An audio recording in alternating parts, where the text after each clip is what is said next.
Waktu itu udah nyicil 2 tahun, masih 2 tahun lagi. Saya ketemu sama Ustadz Sumansur. Ustadz, agak ribet nih urusan rental. Bahkan mobil saya bukan hanya di cicilan, tapi namanya rental sering sampai pernah mau hilang tuh mobil. Karena di Indonesia agak luar biasa juga, bisnis rental resikonya terlalu tinggi. Pernah hilang 2 bulan, gak dibayar, bahkan pernah juga dipakai narkoba. Kita yang harus urusan sama polisi, kita nggak ngelakuin, orang lain yang ngelakuin, kita yang urusan sama polisi. Subhanallah. Inilah alam manusia. Ini saya masih alam manusia banget. Kemudian saya ceritain ke Ustadz, ya udah, kalau ente mau tos-tosan sama Allah, ya mau tos-tosan sama Allah biar Allah ngangkat derajat ente, biar ente ditambahkan rezeki sama Allah, maka itu mobil sedekahin. Kaget, mobil DP-nya masih ngutang, masih 2 tahun lagi suruh nyedekain ke mobil. Masya Allah. Nah tambahin lagi, saya tak cerita sama istri dulu ya, saya cerita malah dimaki-maki saya. Lah iya, orang mobil masih ngutang, masih lama, ya kita belum bisa pakai, ya kan belum bisa pakai, mobil harus jalan. Kalau nggak jalan nggak bisa bayar cicilan, kira-kira gitu. Tapi subhanallah, kemudian Allah ngasih keputusan yang ekstrim juga. Udah kalau gitu biar masalahnya selesai, biar Allah yang bayar, ente sedekahin tuh mobil. Sedekahin Ustaz, saya terperangnya juga. Sedekahin mobil. Iya udah sedekahin aja. Sampai diplototin juga saya tuh.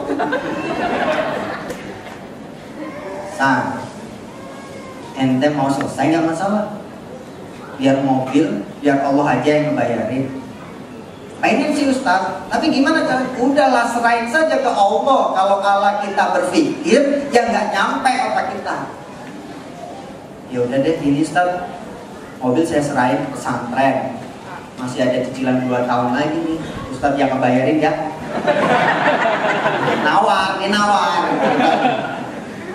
Nawar. Namanya juga ikhtiar nawar, biar kita nggak repot gitu. Masih 2 tahun lagi, lumayan tuh, 3 juta per bulan kira-kira. Ya kan?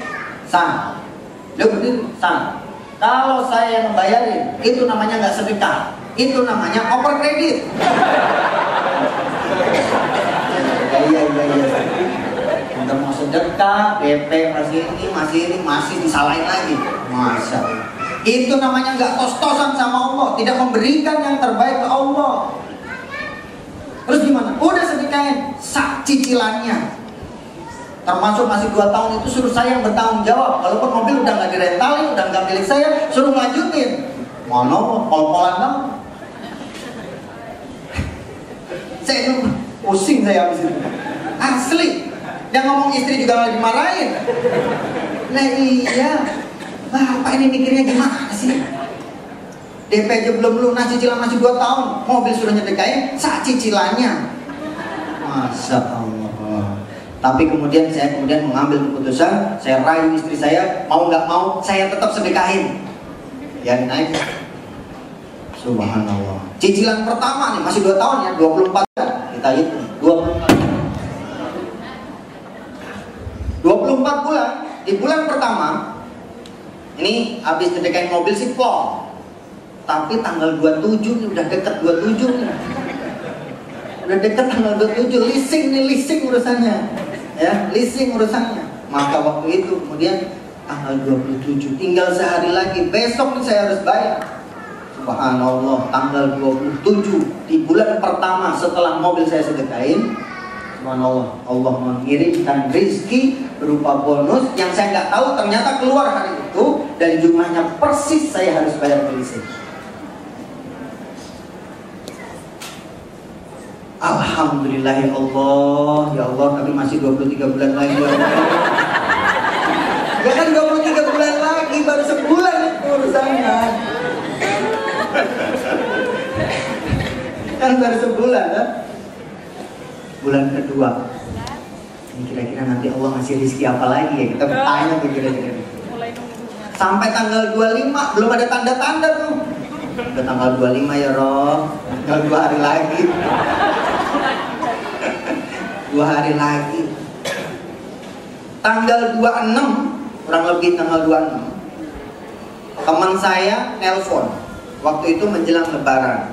pengen dia mau pulang kampung. Kemudian saya, karena teman-teman tahu saya dulu tuh ngerentalin mobil, suruh teman saya itu nyariin mobil. Saya disuruh nyariin mobil. Saya cariin lah beberapa mobil untuk pulang kampung sama keluarganya. Karena itu hari menjelang Lebaran, maka beliau memberikan harga tinggi dan bonusnya 1 kali cicilan. Alhamdulillah. Alhamdulillah ya Rob. Masih 22 bulan lagi ya Rob. 22 bulan lagi. Nah, waktu itu saya kerja di Al-Azhar, masih di Al-Azhar ya.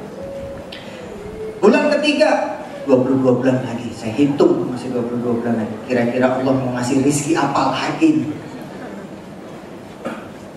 Pertengahan bulan ada perwakilan dari Freeport datang ke Al-Azhar, nemuin saya. Allah ngaturnya, padahal dia nggak kenal saya, tapi ada teman dari Al-Azhar kemudian mengarahkan, kemudian ketemu saya. Beliau pengen membuat lembaga zakat, infak dan sedekah di Freeport. Karena potensi Freeport luar biasa, zakat karyawannya juga besar. Maka karena melihat perkembangannya Al-Azhar Baitul Hikmat, lembaga zakat di Al-Azhar, karena saya memimpin di situ, maka kemudian saya pengen ditarik ke sana dengan segala macam fasilitas yang akan disediakan. Disediain untuk pulang pergi dari Freeport ke Jakarta. Disediain rumah di sana, anak-anak mau disekolahin dengan gaji yang jauh lebih tinggi dibandingkan saya kerja di Al-Azhar. Subhanallah, siapa yang ngirim kayak gini? Belum tentu itu orang juga itu.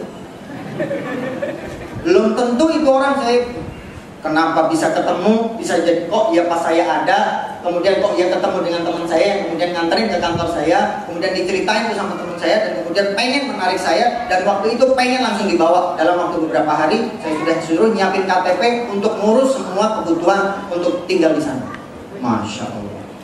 Saya cerita nih sama pengurus, Pak, ada dari Freeport mau ngajak saya ke sana bentuk lembaga zakat di sana.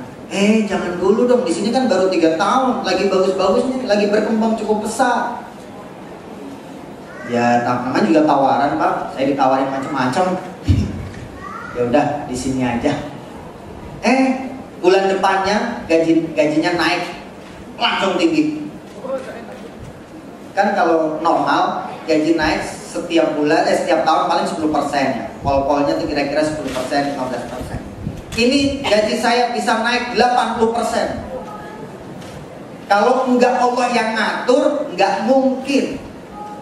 Kalau normal-normal saja, enggak mungkin gaji saya naik sampai 80%, bahkan hampir 100%. Kalau enggak Allah yang ngatur, enggak bakalan mungkin. Itulah yang kemudian nyelesain cicilan saya 22 bulan kemudian. Selain itu, bukan hanya di situ, Allah kirimin mobil, ya. Mobilnya diganti, ada yang suruh pakai ke mobil. Saya diminta menjadi konsultan, kemudian saya disiapin mobil. Kemudian di Al-Azhar pun, dibelikan 1 unit mobil, dan mobilnya itu lebih bagus daripada mobil yang saya sedekahin. Pak Sani boleh pakai, jadi saya boleh pilih. Dulu punya mobil, nggak bisa pakai mobil. Sekarang nggak punya mobil, tapi boleh pilih 2 mobil. Mana orang? Ini kalau Allah sudah berkehendak, kayak begitu caranya. Kalau mikirnya cuma dapat mobil ya nggak mungkin kita mikirin. Ya biarin aja Allah yang ngatur. Nah gitu, luar biasa. Maka waktu itu, alhamdulillah hari ini saya sudah bisa pindah rumah dengan rumah yang lebih baik. Saya sudah punya mobil, alhamdulillah. Subhanallah, Allah memberikan rezeki yang luar biasa, dan begitu saya habis sedekahin mobil, itu pergerakan, peningkatan kemuliaan yang Allah berikan, rezeki yang Allah berikan, dan saya bisa menerbitin buku, kemudian dapat royalti, kemudian dari Universitas Al-Azhar. Orang biasa ini, saya mohon maaf ya, bukan karena ini, tapi ini mudah-mudahan jadi motivasi. Di saat orang lain tuh pengen kerja, pasti ngelamar, pengen jadi dosen ngelamar. Bukan, saya justru yang ditelepon sama universitas untuk saya bisa ngajar di universitas tersebut. Secara keilmuan saya belum sarjana, belum S2. Ya, belum S2. Biasanya kalau syarat jadi dosen minimal S2, dan saya belum S2 pun sudah boleh jadi dosen. Bahkan saya nggak ngelamar dari pihak Universitas Al-Azhar Indonesia yang berharap saya untuk bisa ngajar di Fakultas Ekonomi. Allah yang Maha Ngatur. Inilah